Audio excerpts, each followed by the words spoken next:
হযরত মূসা একটি লম্বা সফরে যাচ্ছিলেন। হঠাৎ করে মেঘ জমে গেল এবং প্রচণ্ড বৃষ্টি শুরু হয়ে গেল। তিনি একটি গাছের নিচে দাঁড়িয়ে গেলেন।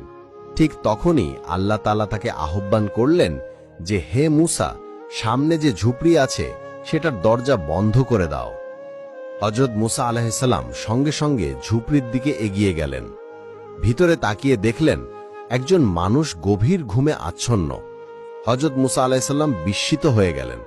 তিনি চুপচাপ দরজাটা বন্ধ করে ফিরে এলেন। তিনি বললেন যে, হে আল্লাহ, এই ব্যক্তি কি আমার চেয়েও বেশি পরহেজগার, যার জন্য আপনি আমাকে পাঠালেন? আল্লাহ তাআলা উত্তরে বললেন, না মূসা, সে আমার এক অবাধ্য বান্দা যার উপর আমি খুবই অসন্তুষ্ট। হযরত মূসা বিস্ময়ের সাথে জিজ্ঞাসা করলেন, তাহলে আপনি আমাকে কেন পাঠালেন? আল্লাহ বললেন, হে মূসা, যদি বৃষ্টির একটি ফোঁটাও তার শরীরে পড়ে যেত, সে আমার নাম নিয়ে আমাকে ডাকত, আর আমি আমার নামের মর্যাদা রক্ষা করতে গিয়ে তাকে ক্ষমা করে দিতাম। হযরত মূসার চোখে জল এসে গেল।